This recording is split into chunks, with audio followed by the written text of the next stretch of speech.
Hello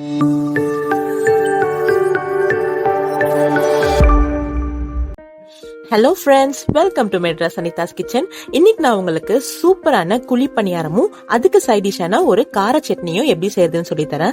இந்த பணியாரம் இட்லி மாவு வச்சுதான் நம்ம பண்ண போறோம்.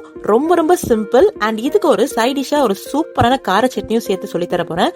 வீடியோவை ஸ்கிப் பண்ணாம ஃபுல்லா பாருங்க. வாங்க எப்படி செய்யறதுன்னு பார்க்கலாம்.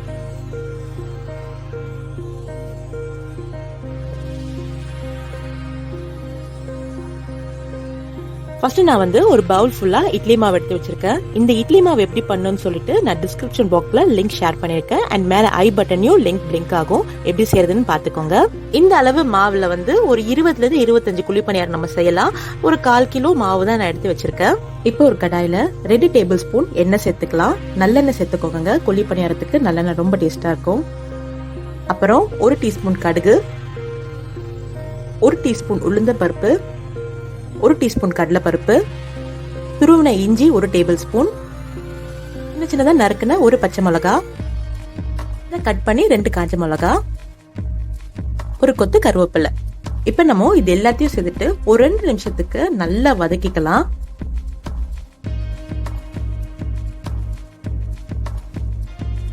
இப்ப நம்ம 1 டீஸ்பூன் பெருங்காயத்தூள் சேர்த்துக்கலாம். சேர்த்துட்டு நல்லா மிக்ஸ் பண்ணிக்கலாம். அப்புறம் 2 வெங்காயத்தை நான் சின்ன சின்னதா நறுக்கி வச்சிருக்கேன், அதை சேர்த்துக்கிறேன். சேர்த்துட்டு நல்லா மிக்ஸ் பண்ணிக்கலாம். இப்ப இந்த வெங்காயத்தை ஒரு 2 to 3 நிமிஷத்துக்கு நல்லா வதக்கிக்கலாம். இப்ப நம்ம தேவையான அளவு உப்பு சேர்த்துக்கலாம். உப்பு சேர்த்துட்டு ஒரு 2 நிமிஷத்துக்கு மறுபடியும் வெங்காயத்தை நல்லா வதக்கிக்கலாம். இந்த அளவுக்கு வெங்காயம் வதங்கினா போதுங்க. இப்ப நம்ம இந்த வதங்கின வெங்காயத்தை இட்லி மாவுல சேர்த்துக்கலாம்.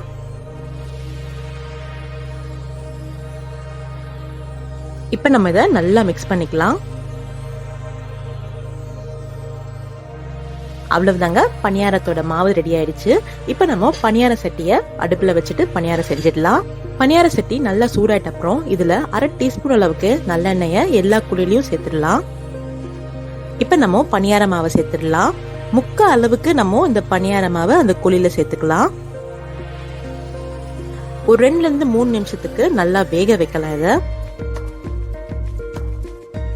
இப்ப பாருங்க, ஒரு சைடு நல்லா வெந்துருச்சு. இந்த மாதிரி ஸ்பூன்ல நம்ம திருப்பிக்கலாம். ஸ்லோவா பொறுமையா இந்த மாதிரி ஸ்பூன்ல ஒண்ணா திருப்பிக்கோங்க.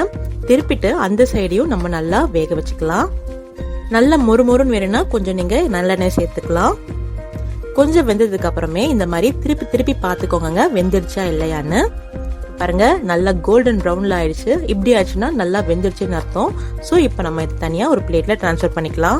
அவ்வளவுதாங்க, குழி பணியாரம் சூப்பரா ரெடி ஆயிடுச்சு. இப்ப நம்ம கார சட்னி பண்ணிடலாம். அதுக்கு ஒரு பாத்திரத்துல 2 டேபிள் ஸ்பூன் எண்ணெய் சேர்த்துக்கலாம்.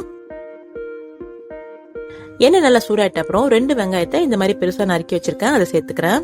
அப்புறம் ஒரு 8 காஞ்ச மிளகா, 1 பல்லு பூண்டு, கொஞ்சமா புளி, இதெல்லாம் சேர்த்துக்கலாம்.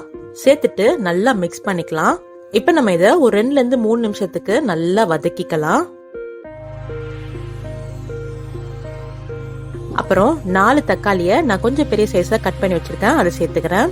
சேர்த்துட்டு நல்லா மிக்ஸ் பண்ணிக்கலாம்.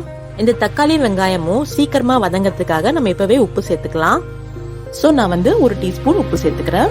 உப்பு சேர்த்துட்டு நல்லா வதக்கிக்கலாம். ஒரு 5 நிமிஷத்துக்கு இந்த வெங்காயம் தக்காளிய நல்லா வதக்கிக்கலாம். இப்ப பாருங்க, வெங்காயம் தக்காளி நல்லா வதங்கிடுச்சு. இந்த அளவுக்கு வதங்கினா போதும். இப்ப நம்ம ஃப்ளேம் ஆஃப் பண்ணிட்டு தனியா ஒரு பிளேட்ல டிரான்ஸ்ஃபர் பண்ணி நல்லா ஆற வச்சிடலாம்.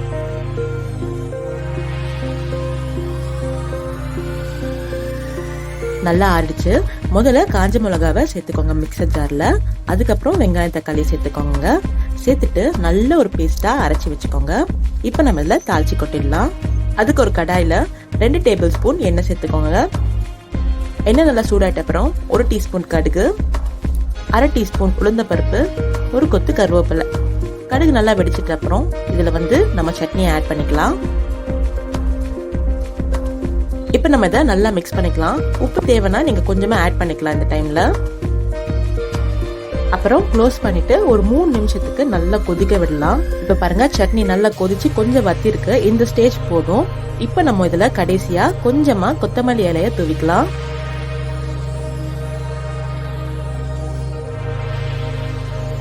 அவ்வளவுதாங்க, சும்மா காரசாரமான கார சட்னி ரெடி ஆயிடுச்சு குழி பணியாரத்துக்கு. குழி பணியாரம் வித் கார சட்னி பெர்ஃபெக்ட் காம்பினேஷன். எல்லாரும் ட்ரை பண்ணி பாருங்க. ட்ரை பண்ணி பார்த்துட்டு எப்படி வந்திருக்குன்னு எனக்கு கமெண்ட் பாக்ஸ்ல ஷேர் பண்ணுங்க. Thank you so much.